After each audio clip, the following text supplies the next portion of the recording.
أعوذ بالله من الشيطان الرجيم. بسم الله الرحمن الرحيم. الحمد لله. الحمد لله الذي هدانا لهذا وما كنا لنهتدي لولا أن هدانا الله. والصلاة والسلام على سيدنا ونبينا أبي القاسم مصطفى محمد وعلى آله الطيبين الطاهرين. اللهم صل على محمد وآل محمد. Amma ba'd. Assalamualaikum warahmatullahi ta'ala wabarakatuh. Mga kapatid sa agama Islam, isa sa pinakamahalagang bagay sa paningin ng Islam ay ang pagpapahalaga natin sa ating sarili dito sa mundong ito. Pagpapahalaga natin sa ating sarili, pagbibigay natin ng kahalagahan ng ating sarili sapagkat kapag mabibigyan ito ng ating kahalagahan, bibigyan ito ng pansin ang ating sarili, maaaring maging sanhi na tayo ay maging mabuti sa kabilang buhay. Tayo ay magkakaroon ng kapayapaan sa kabilang buhay. Tayo ay matatahimik sa kabilang buhay. At kapag hindi naman natin mabibigyan ng kahalagahan ng buhay natin o kahalagahan ito, maaaring maging sanhi na rin ito na tayo ay mapapahamak sa kabilang buhay. Maging sanhi na tayo ay hindi matatahimik sa kabilang buhay. Maaaring maging sanhi na wala tayong kaligtasan sa hukuman ng Allah subhanahu wa ta'ala sa kabilang buhay. Dito sa mundong ito ang pasya natin. Maging tayo man ay sumunod sa kautusan ng kabutihan o tayo man ay sumunod sa kautusan ng kasamaan. Dito sa mundo ang pasya natin. Dito sa mundo ang desisyon, ang ating pasya kung saan man tayo o alin man ang ating patutunguhan. Kaya makikita natin sa ating mga kakilala o sa mga tao, meron sa mga tao ngayon na abalang-abala sila sa kanilang panghahanap buhay. Araw-araw naghahanap buhay para makakain. Ang iba naman, abalang-abala sa pakikiharap o pakikitungo sa politics o sa pangulitika. Ang iba naman ay abalang-abala sa kanilang negosyo. Ang iba ay aliw na aliw sa mga makamundong bagay. Ngayon, ito ay nagiging sanhi o nagiging dahilan na ang mga bagay na ito ay naging dahilan o magiging dahilan na makalimutan nila ang Allah subhanahu wa ta'ala. At kapag makalimutan nila ang Allah subhanahu wa ta'ala, ay nakalimutan nila ang kanilang mga sarili. At pag makalimutan na nila ang kanilang mga sarili, ay nakalimutan na nila ang kanilang kabilang buhay. Malinaw po ito mga kapatid. Alam natin na ganito yung mga sitwasyon ng ibang mga tao na abalang-abala sila sa makamundong bagay. Sapagkat hindi na nila nabigyan ng kahalagahan ang kanilang buhay dito sa mundong ito. Ngayon may babahagi ko sa inyo.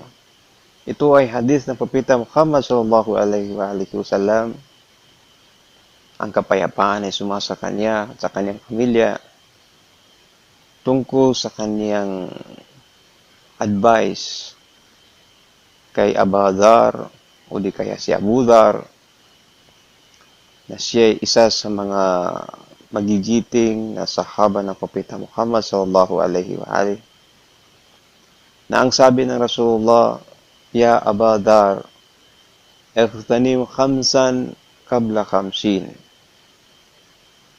Yung pagpapahalaga ng 5 bagay na ito bago pa man dumating ang 5 bagay na ito sa kanya.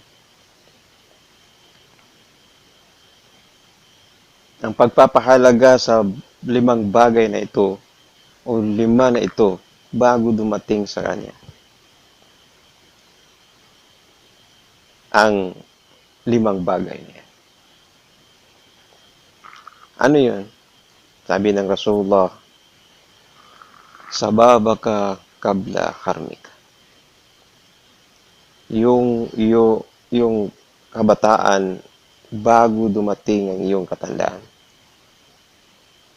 Yung kabataan daw bago dumating ang ating katandaan.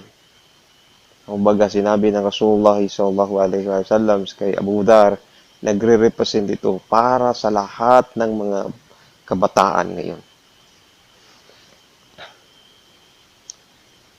Para sa lahat ng mga kabataan. Sababaka kabla harmika. Yung kabataan bago dumating ang iyong katandaan. Ngayon nakikita natin sa mga kabataan ngayon, especially sa new generation o sa generation ngayon, abalang-abala ang mga kabataan ngayon sa bagong technology. Kumahawak ng cellphone, halos isang araw, nakaupo lang, kumahawak ng cellphone. Kung titingnan mo ang kanyang ginagawa ay nasa social media, nakipag-chat doon, nakipag-chat dito. Nanonood doon, nanonood dito. Naglalaro doon ng games, naglalaro dito ng games. Ganito ang mga karamihang ginagawa ng mga kabataan sa panahon ngayon na halos naubos nila ang kanilang panahon sa pag-spend nila sa mga ganyang bagay. At kapag ganito yung mga ginagawa ng mga kabataan ngayon, hanggat darating na sila ay tumanda wala ng panahon, nawawala na sa kanila yung opportunity bilang isang kabataan na sila ay napakahalaga para sa kanilang kinabukasan. Ang pagkakaroon sa kanila, yung mga bagay na yun na magiging opportunity para sa kanila na gawin ay nawawala sa kanila sapagkat abalang-abala sila, sapagkat nasisira ang kanilang pagkabata dahil lamang sa mga ganitong bagay. Hindi natin masasabi na ito ay masama, ngunit ito ay nagamit sa pagsira ng kanilang kabataan. Pero kung magamit naman ito sa kabutihan, napakalaking bagay naman ito na magiging maliwanag sa kanila ang kanilang kinabukasan. Ganito yung makikita natin sa mga kabataan. So kaya nga sabi ng Rasulullah sallallahu alaihi wasallam, sababaka kabla harmik. Yung kabataan mo, gamitin mo yan sa pag-spin mo sa landas ng Allah subhanahu wa ta'ala. Gamitin mo yan sa pag-spin mo. I-google mo yan sa kahit anong bagay na ikakalugod ng Allah subhanahu wa ta'ala para sa iyo. Gamitin mo yan. Bago dumating na ikaw ay tatanda na. Pangalawa na sinabi ng Rasulullah sallallahu alaihi wasallam, wasihhataka kabla harmik. Yung kalusugan bago dumating ang iyong pagkasakit. Yung kalusugan na natin, tayo ay hindi pa tayo nagkasakit. napaka malusog pa ang ating katawan, i-spend natin ito sa landas ng Allah subhanahu wa ta'ala.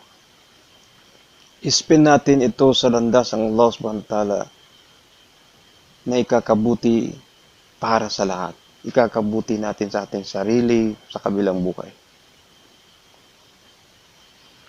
Ngayon, yung mga taong malusog ang kanilang pangangatawan, ginamit nila sa iba. Ang kalusugan ng pangangatawan ay ginamit sa iba. Ginamit sa ibang bagay. Ginamit sa paglaro ng hindi maganda. Yung kalusugan, dapat maganda yung paggamit mo dyan sa iyong kalusugan bago dumating ang iyong pagkasakit. Gamitin natin sa ating pagsambayang, pag-fasting. Gamitin natin sa anong mga gawain sa religion.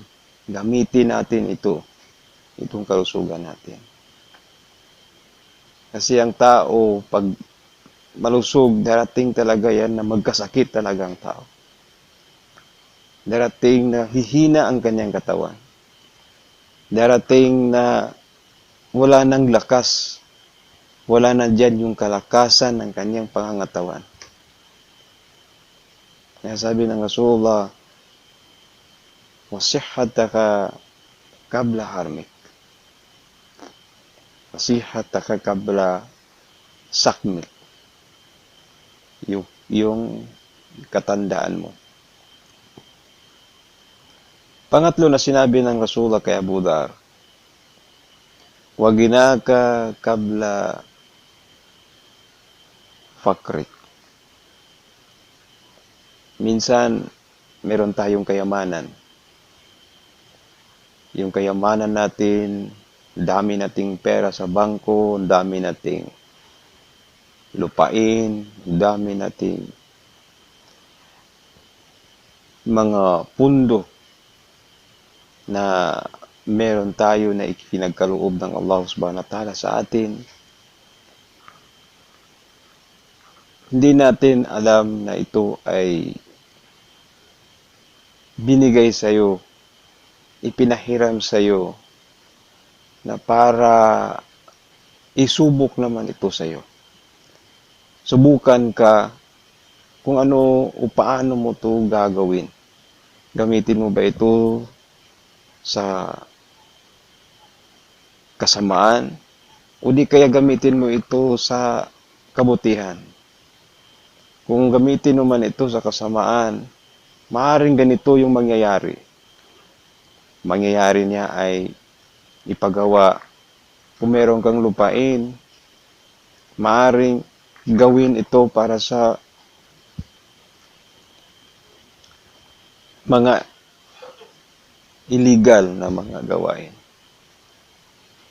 O kung mga kabutihan naman, maaaring gawin mo ito na pagtayuan o idunit o pagtayuan ng muski, o di kaya ay pagtayuan ng madrasa, o di kaya ay ano pa yung mga kabutihan na gagawin mo.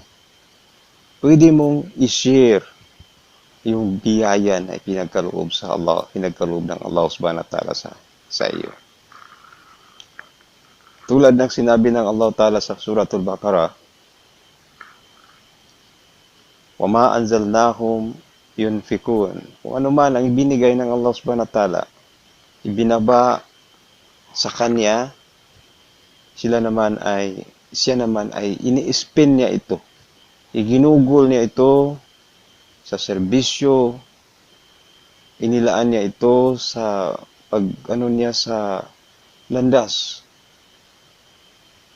sa landas ng Allah subhanahu wa ta'ala.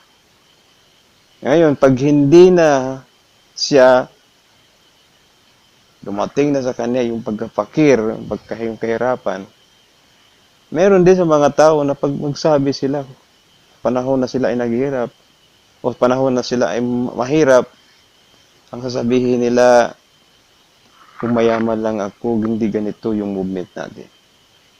Kung mayaman lang ako, hindi ganito yung sitwasyon ng mga Muslim. Hindi ganito sitwasyon ng mga mu'min. Dapat na tulungan ko talaga sila.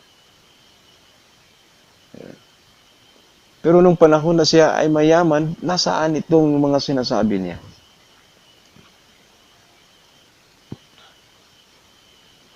Mga ganon yung mga kasabihan o mga sinasabi ng iba dyan. Kaya minsan yumaman, ang tao naman minsan magkahirap. Magkahirap, yumaman, mga iwaman, mahihirap. Ito yung sinabi ng Rasulullah, bigyan mo ng kahalagahan ng bagay na ito. Waginaka fakabla fakri. Yung kayamanan mo bago darating sa iyo yung paghihirap mo. Yun ang pangatlo. Yung pang-apat, waparaga ka kabla subli. Yung vacant time, bakante mo bago darating ang iyong pagkabisi. Busy na. Busy na ang tao. Busy ang tao. Wala. So, sinabi ng Rasulullah, yung pagkabakante. Bakante, marami kang panahon, marami kang oras. Vacant yung panahon mo. Gamitin mo ito. Gamitin mo ito sa landas. Huwag mong sayangin ang vacant time mo. So marami ngayon ng mga tao na dahil sa kanilang pagkabakante, yan, ginamit nila sa hindi mabuti. Yung iba naman, patulog-tulog na lang. Yung iba, nag-aksaya ng kanilang oras. So, nasasayang yung oras na yun para sa kanila. Nasasayang talaga yung oras na yun para sa kanila. Hindi ba natin alam na ang ating panahon, yung bakanting panahon natin, ay maniningil ito. Magdidiman ito. Meron itong right. Magdidiman ito sa Day of Judgment, sa araw ng paghuhukom. Ay may hak ito. Ay mananagot tayo sa ating panahon. So pagdating naman na tayo ay nabibisi, ayun, minsan ang sabi ng ibang tao, kung hindi lang ako busy, magsambayan talaga ako ng 5 times a day. Kung hindi lang ako magkasakit, mag-fasting talaga ako. So merong maraming mga dahilan ba na mga hindi na mangyari sa kanila, ay ito na yung mga sasabihin nila. Ito na yung mga sasabihin ng mga taong ito na kung hindi lang busy, dumadalaw ako sa meeting, pupunta ako ng masjid, pupunta ako ng anuman ang mga ikagabuti. Sa dua, sambayang, jamaa, punta ng muski. Pero dahil busy daw, bihira lang daw makapag sambayang, bihira lang mag-fasting, bihira lang magpakita sa samahan ng mga grupo dahil nabibisi. Kaya tandaan natin ito mga kapatid, na dahil sa pagkabisi, maaaring maging sanhi na tayo ay masisira. Masisira yung ating kinabukasan. Masisira yung ating kabilang buhay. Dahil lang sa pagkabisi. Tandaan natin yung sinabi ng Rasulullah. Sinabi ng Allah subhanahu wa ta'ala. Ang sinabi ng Allah subhanahu wa ta'ala sa Surah Al-Takathur, Alhaakumus Takathur, A'udzu billahi minash shaitanir rajim. Bismillahirrahmanirrahim. Alhaakumus Takathur, Alhaakumus Takathur hatta zurtumul maqabir.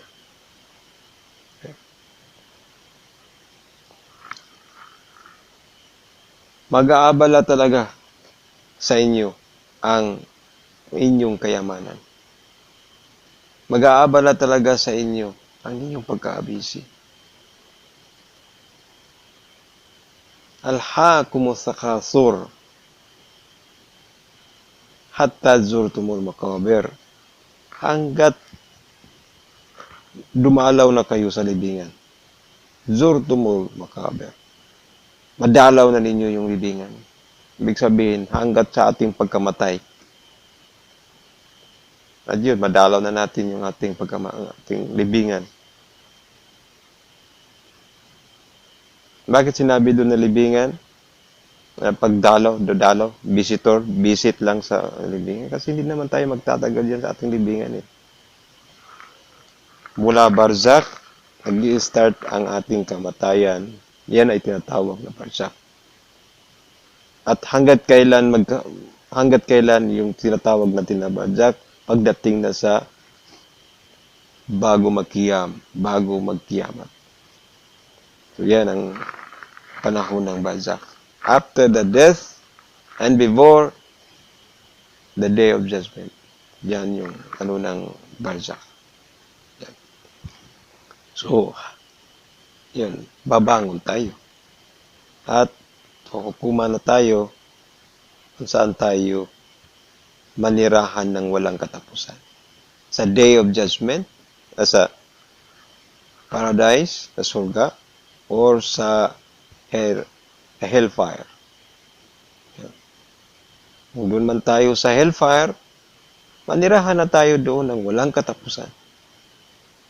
Kung doon naman tayo sa surga, maninirahan na rin din tayo doon sa surga ng walang katapusan. Kumbaga doon yung uwian natin. Doon sa kabilang buhay. So balik tayo. Ang pagdami, ang kabisihan natin, ang ating kayamanan ay maaring mag-aabala sa atin. Maaring sisirain niya ang ating buhay, ang ating kabilang buhay. Maaring sisirain niya ang ating kabilang buhay. Kaya nga sabi ng Rasulullah, wafaragaka kabla suglik. Yung leisure time natin, yung vacant time natin, yung hindi pa tayo busy, gagamitin natin ito sapagkat ito yung opportunity na para magamit natin at ma-spend natin sa ating kinabukasan bago dumating yung ating kabisihan. Yan ang pang-apat na sinabi ng Rasulullah sallallahu alaihi wa sallam.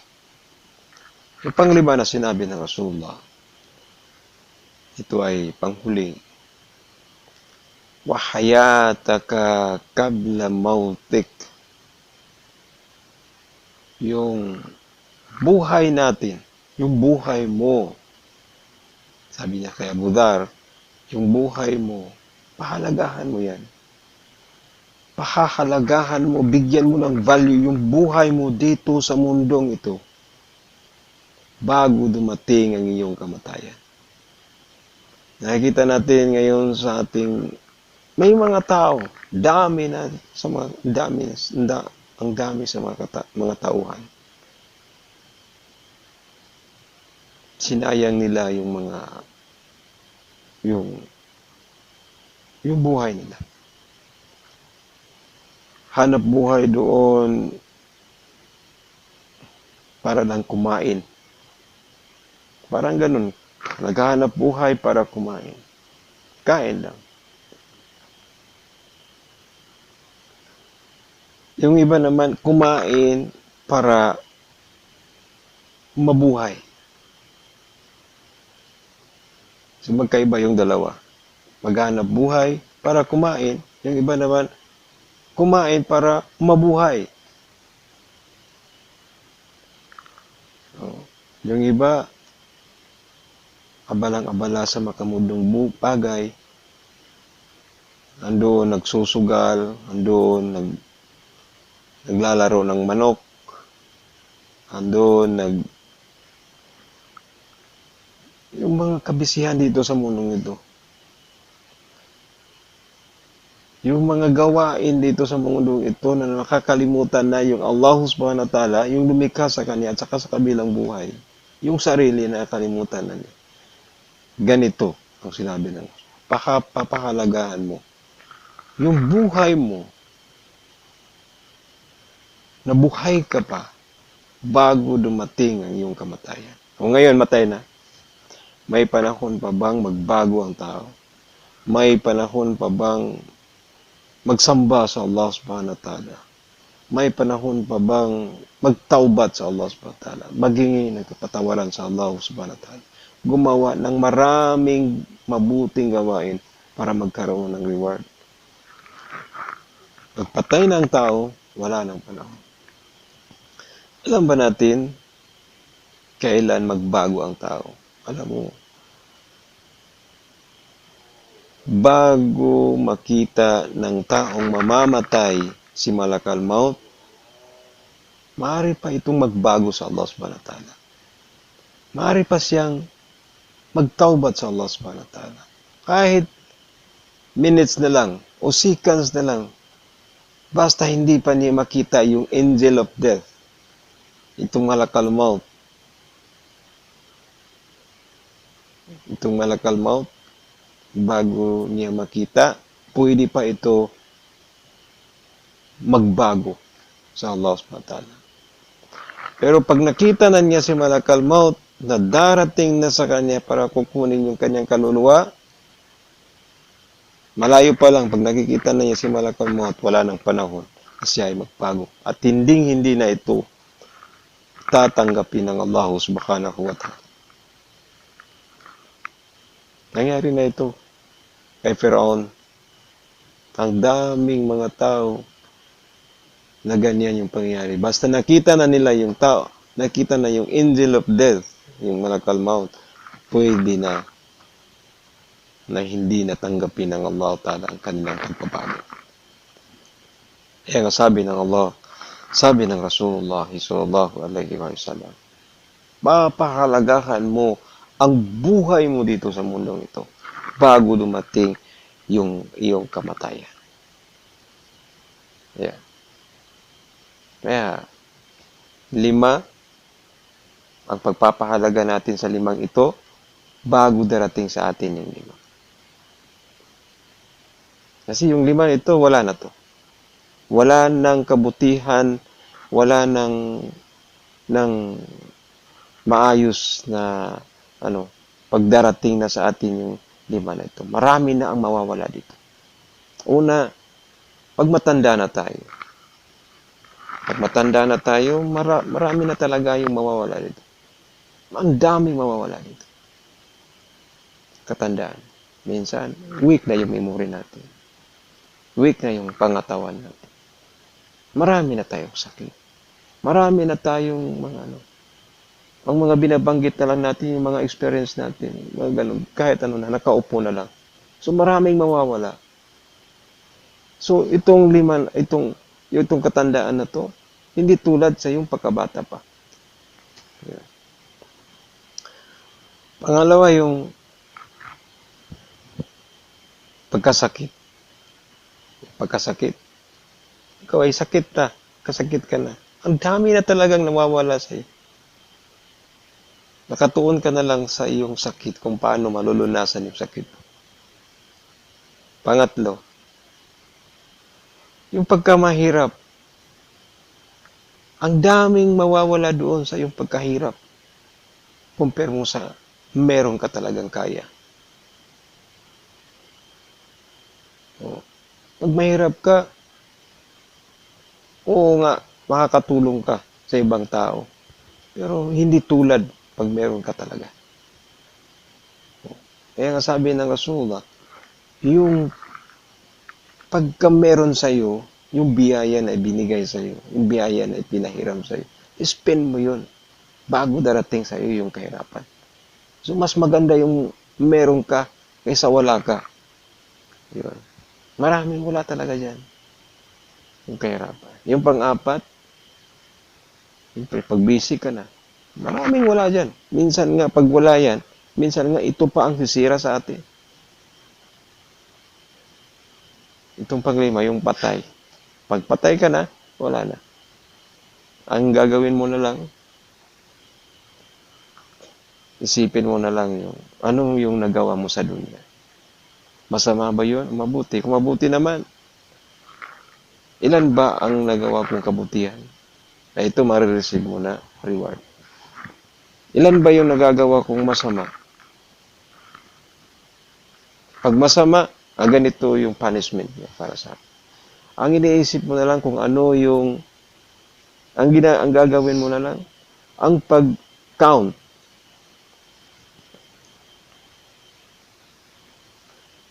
Kung ano ang mangyayari sa akin, ano ang kasunod ngayon.